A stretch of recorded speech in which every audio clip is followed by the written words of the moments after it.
بسم اللہ الرحمن الرحیم۔ السلام علیکم۔ اس علاقے سے باہر نکلنے کا راستہ انہیں معلوم تھا۔ وہ باہر نکل گئے۔ باہر تھوڑے سے اونٹ کھڑے تھے، باقی معلوم نہیں کہاں غائب ہو گئے تھے۔ وہ 2 اونٹوں پر بیٹھے اور قاہرہ کی سمت روانہ ہو گئے۔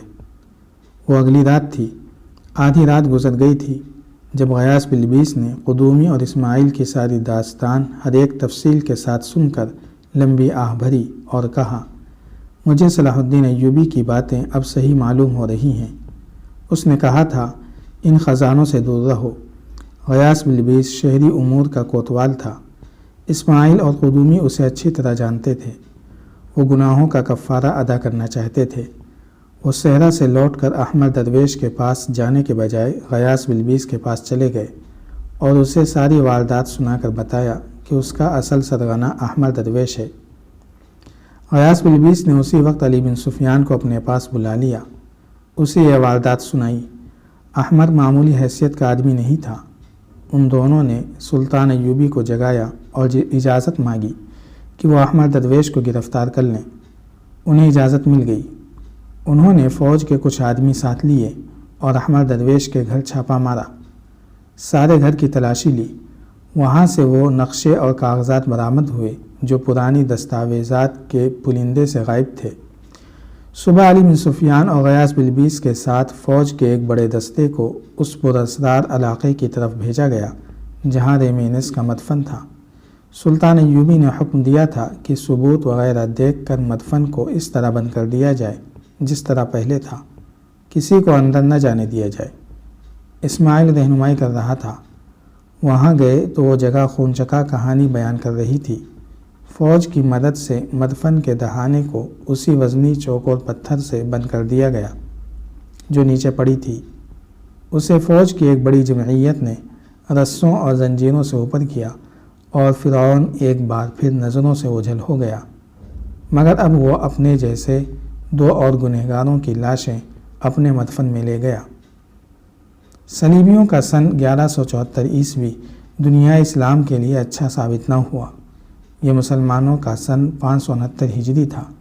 صلاح الدین ایوبی کو علی بن سفیان نے سال کے آغاز میں یہ خبر سنائی کہ اقرا میں اپنا ایک جاسوس شہید ہو گیا ہے اور دوسرا پکڑا گیا ہے۔ یہ اطلاع ایک اور جاسوس لایا تھا جو ان دونوں کے ساتھ تھا۔ یہ جاسوس کچھ قیمتی معلومات بھی لایا تھا، لیکن ایک جاسوس کی شہادت اور دوسرے کی گرفتاری نے سلطان ایوبی کو پریشان کر دیا۔ علی بن سفیان بھاگ گیا کہ سلطان ایوبی کچھ زیادہ ہی پریشان ہو گیا ہے۔ فوجی سراغ رسانی اور جاسوسی کا یہ ماہر سربراہ جانتا تھا کہ سلطان ایوبی نے سینکڑوں فوجیوں کی شہادت پر بھی کبھی پریشانی اور افسوس کا اظہار نہیں کیا، لیکن ایک چھاپا مار یا کسی ملک میں بھیجے ہوئے ایک جاسوس کی شہادت کی خبر سن کر اس کا چہرہ بجھ جایا کرتا تھا۔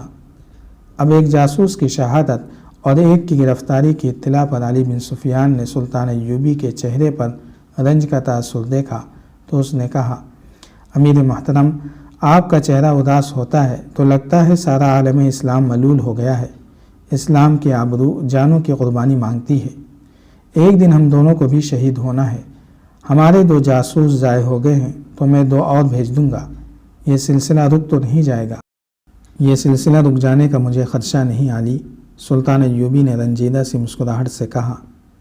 کسی چھاپا مار کی شہادت میرے ذہن میں یہ سوچ بیدار کر دیتی ہے کہ ایک یہ سرفروش ہیں جو ہماری نظروں سے اوجھل، وطن سے دور، اپنے بیوی بچوں، بہن بھائیوں اور ماں باپ سے دور دشمن کے ملک میں تنے تنہا اپنا فرض ادا کرتے ہیں اور جان کی قربانی دیتے ہیں، اور ایک یہ ایمان فروش ہیں جو گھروں میں بادشاہوں کی طرح رہتے، عیش و عشرت کرتے اور اسلام کی جڑیں کاٹنے میں اپنے دشمن کا ہاتھ بٹاتے ہیں۔ کیا آپ پسند فرمائیں گے کہ سالاروں، نائب سالاروں اور تمام کمانداروں کو باقاعدہ واعظ دیے جایا کریں؟ علی بن سفیان نے کہا، آپ انہیں مہینے میں ایک بار اسلام کی عظمت اور صلیبیوں کے عزائم کے متعلق واعظ دیا کریں۔ میرا خیال ہے کہ جن کا رجحان دشمن پروری کی طرف ہے انہیں بتایا جائے کہ ان کا دشمن کون ہے اور کیسا ہے، تو وہ اپنے خیالات میں تبدیلی پیدا کر لیں گے۔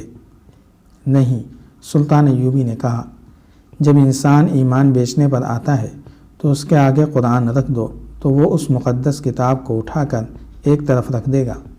ایک طرف صرف الفاظ ہوں اور دوسری طرف دولت، عورت اور شراب، تو انسان الفاظ سے متاثر نہیں ہوتا۔ الفاظ نشہ دے سکتے ہیں، بادشاہی نہیں دے سکتے۔ ہماری قوم کے غدار بچے نہیں، وہ گنوار اور جاہل نہیں، وہ سب حاکم ہیں، فوج اور حکومت کے اونچے عہدے کے لوگ ہیں، وہ سپاہی نہیں۔ دشمن کے ساتھ ساز باز حاکم ہی کیا کرتے ہیں۔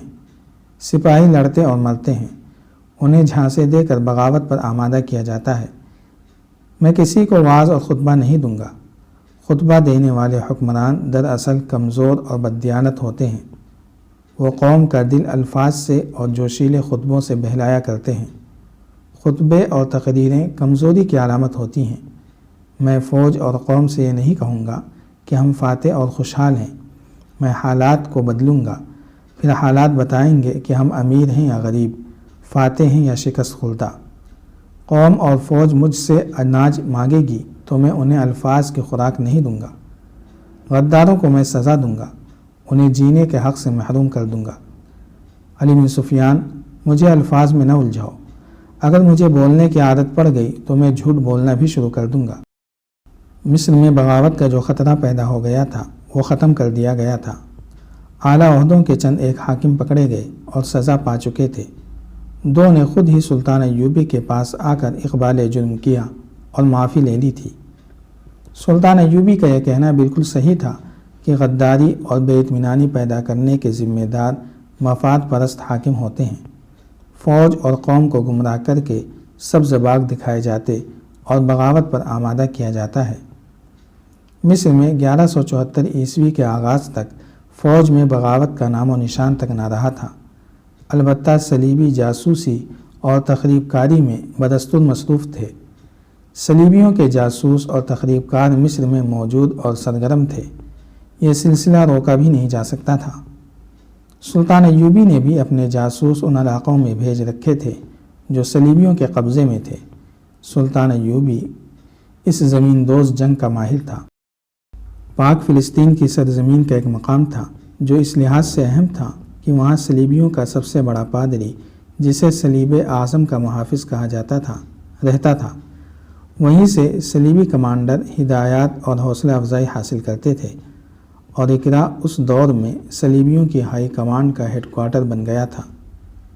جب نور الدین زنگی نے کرک کا قلعہ فتح کر لیا تو صلیبی اقرا کو ہیڈ کوارٹر بنا کر بیت المقدس کو سلطان ایوبی اور نور الدین زنگی سے بچانے کی اسکیمیں بنا رہے تھے۔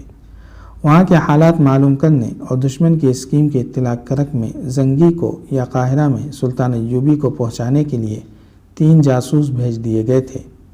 ان کا کمانڈر عمران نام کا ایک نڈر اور ذہین جاسوس تھا۔ یہ علی بن سفیان کا انتخاب تھا۔ یہ تینوں نہایت خوبی سے اقرا میں داخل ہو گئے تھے۔ جیسا کہ پہلے سنایا جا چکا ہے کہ سلطان ایوبی نے شوبک کا قلعہ اور شہر فتح کیا تو وہاں سے بے شمار عیسائی اور یہودی کرک کی طرف بھاگ گئے تھے۔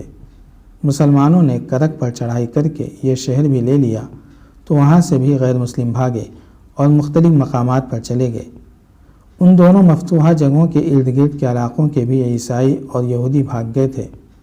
سلطان ایوبی کا انٹیلیجنس کا محکمہ بھی اپنی فوج کے ساتھ تھا۔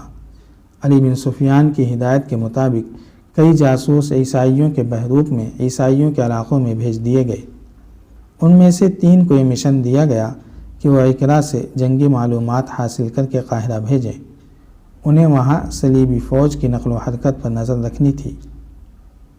غیر مسلم آبادی میں مسلمان فوج کی دہشت بھی پھیلانی تھی اور یہ اطلاع بھی دینی تھی کہ وہاں کس قسم کی تباہ کاری کی جا سکتی ہے۔ یہ تینوں لوٹے پیٹے عیسائیوں کے بحروپ میں اقرا داخل ہو گئے۔ ان دنوں وہاں یہ حالت تھی کہ عیسائیوں اور یہودیوں کا تانتا بندھا رہتا تھا۔ وہ سب ہراساں تھے اور پناہیں ڈھونڈ رہے تھے۔ پناہ کے بعد روزگار کا مسئلہ تھا۔ عمران اور ان کے دونوں جاسوسوں کو وہاں عیسائیوں کی حیثیت سے پناہ مل گئی۔ تینوں ذہین اور تربیت یافتہ تھے۔ عمران سیدھا بڑے پادری کے پاس چلا گیا، اپنے آپ کو کسی ایسے علاقے کا پناہ گزین ظاہر کیا جس پر مسلمانوں کا قبضہ ہو گیا تھا۔ جاری ہے۔